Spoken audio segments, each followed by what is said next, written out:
Hello friends, welcome back to my channel. तो आज हम डिस्कस करेंगे बर्नौलीज थ्योरम के बारे में। बर्नौलीज थ्योरम क्या होता है, उसका डेरिवेशन और उसके एप्लीकेशन हमारी फार्मेसी में। तो फर्स्टली आप ये जानिए कि बर्नौलीज थ्योरम क्या होता है। बर्नौलीज थ्योरम ये कहता है कि अगर कोई भी मान लीजिए स्टेडी स्टेट है, मतलब एक सिंगल स्टेट है, सिंपल फ्लो है आपका, कोई भी आइडल फ्लो, उसमें क्या है, फ्लूइड है जो कि क्या है, एक आइडली फ्लो कर रहा है। तो जो भी टोटल एनर्जी होगी, जो भी टोटल एनर्जी उस फ्लूइड पे लग रही है पर यूनिट मास पे, वो क्या होती है आपकी प्रेशर एनर्जी, काइनेटिक एनर्जी और डेटम एनर्जी। इन तीनों से मिलके बनती है। और क्या होगा, ये जो तीनों एनर्जी होंगी ये क्या होंगी, कोई भी पॉइंट पे फ्लूइड के, मतलब ये जो फ्लूइड आपका फ्लो कर रहा है इसके किसी भी पॉइंट पे ये तीनों वैल्यूज क्या होती हैं, कांस्टेंट होंगी। ये जो टोटल एनर्जी होगी आपकी, मतलब प्रेशर, काइनेटिक और डेटम एनर्जी, इन तीनों का सम जो होगा पर यूनिट मास, हर पॉइंट पे जो भी फ्लूइड फ्लो कर रहा है उसके हर पॉइंट पे क्या होगा, कांस्टेंट होगा। दैट मीन्स हम ये कह सकते हैं कि जो प्रेशर, काइनेटिक, पोटेंशियल तीनों ऐड कर दीजिए, pressure energy plus kinetic energy plus potential energy बराबर कांस्टेंट एट एनी पॉइंट। कोई भी फ्लूइड जब फ्लूइड फ्लो कर रहा है उसके किसी भी पॉइंट पे इन तीनों एनर्जी का सम कांस्टेंट रहता है। बर्नौलीज थ्योरम जो आपका है वो law of conservation of energy पे बेस्ड है। Means energy can neither be created not destroy, it can only transfer from one state to another. मतलब जो एनर्जी होती है ना तो वो उत्पन्न की जाती है ना ही नष्ट की जाती है, वो एक अवस्था से दूसरी अवस्था में परिवर्तित की जाती है। तो अगर प्रेशर एनर्जी बढ़ेगी तो काइनेटिक घट गई, पोटेंशियल बढ़ गई, जो भी होगा, मतलब कहने का मतलब तीनों का सम जो है वो कांस्टेंट होगा। चाहे कोई एनर्जी बढ़े घटे कुछ भी हो, तीनों एनर्जी का सम क्या होगा, आपका कांस्टेंट होगा। अब हम डायग्राम के थ्रू देखेंगे कि आप ये देख सकते हो कि सपोज क्या है, आप देख रहे हो इधर ए लिखा है और ये बी लिखा है। तो सपोज हमारा जो फ्लूइड था वो ए मतलब नीचे वाले पे था फ्लूइड, हमने उसको पाइप के थ्रू भेजा। यहाँ बीच में पंप लगा है, पंप क्या करेगा, इस पानी को ऊपर फ्लूइड को चढ़ाएगा। चढ़ते चढ़ते आपका फ्लूइड कहाँ पहुंचा, बी पे पहुंचा। अब भाई ये जो रास्ता है इस पे बहुत सारे पॉइंट्स हैं। तो कहने का मतलब हमने अकॉर्डिंग टू बर्नौलीज थ्योरम ये होता है कि ये जो जब ये नीचे ए से बी जा रहा है आपका फ्लूइड, उस बीच में जितने भी पॉइंट्स पड़ेंगे उन सारे पॉइंट्स पे आपका प्रेशर, काइनेटिक और पोटेंशियल तीनों का सम क्या होगा, कांस्टेंट होगा। ठीक है।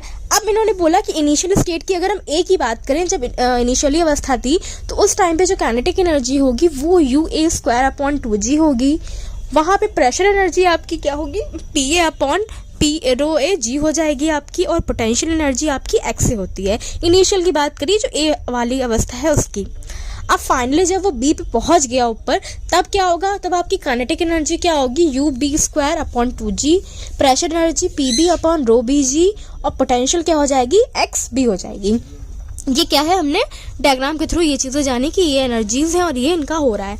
तो अब कहा क्या जा रहा है कि अगर मान लीजिए ए पॉइंट की बात करें, कोई भी लिक्विड है अगर उसको एज्यूम कर रहे हो, तो क्या हो रहा है, वो ए से क्या हो रहा है, मतलब ए से जा रहा है, ए से जब चढ़ रहा है तो मैकेनिकल एनर्जी यूज हो रही है, जैसे कि प्रेशर, काइनेटिक, पोटेंशियल जो मैंने अभी आपको बताया। तो जो प्रेशर एनर्जी होती है, जो भी फ्लो हो रहा है, या बोल दो फ्लो एनर्जी जो होती है, वो एक ऐसी एनर्जी होती है जो perpendicular to the flow of fluid. जो फ्लो ऑफ फ्लूइड है उसके क्या होती है, परपिकुलर फ्लो है आपका। जो इस टाइम पे जो ये फ्लो अब चढ़ रहा है, इस टाइम पे जो वर्क डन होगा वो क्या होगा, प्रोडक्ट होगा प्रेशर एनर्जी और वॉल्यूम का। तो हमने ये सब देख के हमने ये कहा कि प्रेशर एनर्जी का फॉर्मूला क्या होता है, PA/ρAg। रो क्या है, यहाँ पे डेंसिटी है और जी है आपका, और पी क्या है आपका, यहाँ पे जो भी प्रेशर था उसकी बात की गई। तो ये आपको प्रेशर एनर्जी का फॉर्मूला क्या है, PA। जो PA मतलब प्रेशर पॉइंट ए पे क्या था, जी आपकी क्या है, एक्सेलरेशन ड्यू टू ग्रेविटी है, और ρA क्या है आपकी डेंसिटी लिक्विड की, जो इनिशियली लिक्विड लिया था उसकी क्या है, डेंसिटी की बात हमने करी। चलिए ये तो एक की बात की। दूसरा है आपका पोटेंशियल एनर्जी। पोटेंशियल एनर्जी क्या होती है, इसको डिफाइन किया जाए तो एक ऐसी एनर्जी होती है जैसे जो होती है कोई भी बॉडी में वर्चुअली दिखा जाता है कि उसकी कोई मतलब दिखाई नहीं जाती है, हाँ ये वर्चुअल आपकी एनर्जी होती है, या कह सकते हो कॉन्फिगरेशन एनर्जी होती है।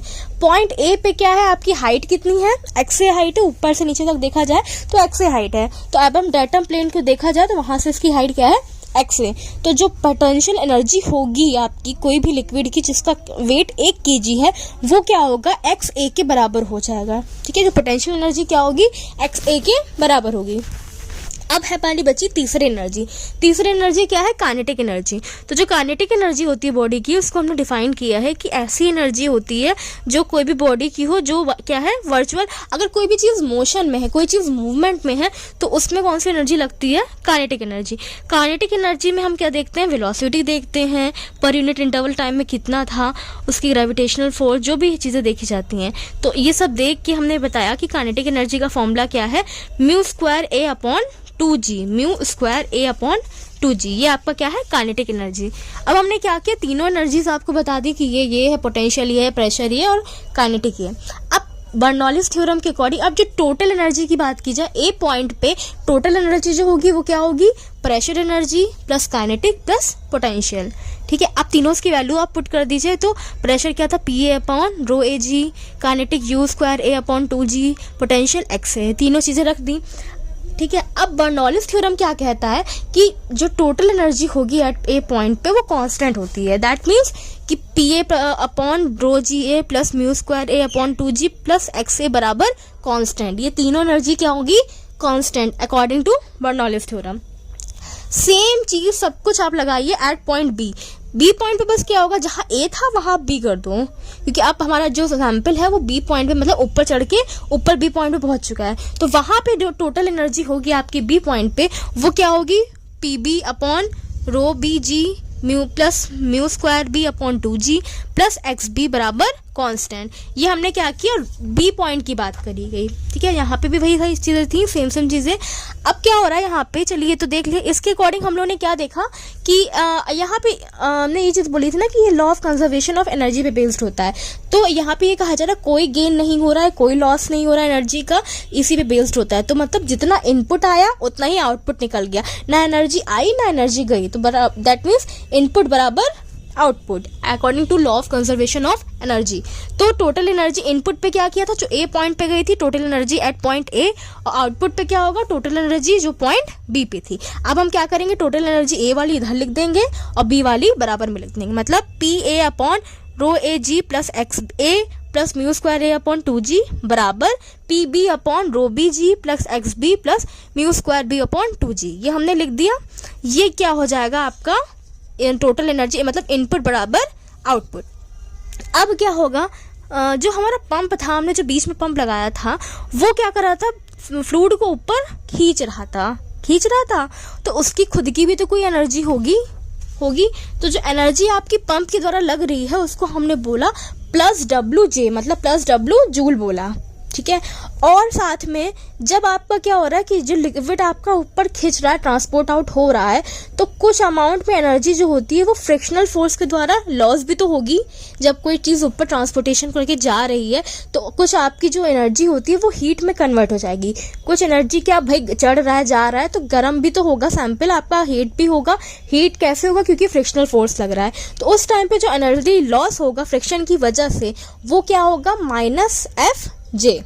ठीक है, तो अब क्या होगा? जो अब ओवरऑल अब इक्वेशन जो हमारी आती है, और ये जो दोनों आपकी होंगे पंप वाली और ये जो फ्रिक्शन वाली, ये दोनों के दोनों ए वाले पे लगेंगे, क्योंकि इनिशियली जब चढ़ रहा है तभी तो ये चीज़ें हो रही हैं। जब वो बी पे पहुंचा तब तो कुछ हो नहीं रहा है, ए पे था तभी चीज़ें हो रही थी। तो अब फाइनल इक्वेशन हमारी क्या आएगी कि वही लिखिए पी ए अपॉन रो ए जी प्लस एक्स ए प्लस म्यू स्क्वायर ए अपॉन 2g। तो पहले भी था, हमने आगे बस क्या किया? माइनस एफ कर दिया। माइनस एफ मतलब वही फ्रिक्शन वाला माइनस एफ, और प्लस डब्ल्यू क्या है? वो पंप वाली जो एनर्जी थी वो, बराबर p b upon rho b g plus x b plus mu square b upon 2g। ये हमने कर दिया इधर वाला।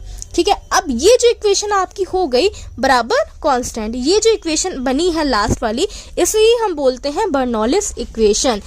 इसे ही हम क्या बोलेंगे? Bernoulli's equation. Is that clear? Next अब हम बात करेंगे कि एप्लीकेशन क्या होती है, इस बर्नौलीज थ्योरम की एप्लीकेशन क्या होती है। तो बर्नौलीज थ्योरम का कहाँ एप्लीकेशन है? रेट ऑफ फ्लूइड को मेजर करने के लिए कि किस रेट से आपका फ्लूइड चल रहा है, फ्लो हो रहा है। ओरिफाइज मीटर में या वेंचुरी मीटर की बात करें, उसमें जो रेट निकालते हैं फ्लूइड का वो हम बर्नौलीज थ्योरम के थ्रू कैलकुलेट कर लेते हैं। सेंट्रीफ्यूगल पंप जो होता है उसकी वर्किंग में भी आपका बर्नौलीज थ्योरम अप्लाई होता है। कोई भी चीज़ की हाइट है, application of thermal energy terms हो गए, इन सबको मेजर करने के लिए भी हम क्या कर सकते हैं? बर्नौलीज थ्योरम को इजीली अप्लाई कर सकते हैं, वहाँ पे ये यूज़ हो जाएगा। तो फ्रेंड्स आज के लिए इतना ही। अगर आपको ये वीडियो अच्छी लगी हो तो उसे लाइक करिएगा, अपने फ्रेंड्स के साथ शेयर करिए। तब तक के लिए कीप लर्निंग, कीप लिसनिंग।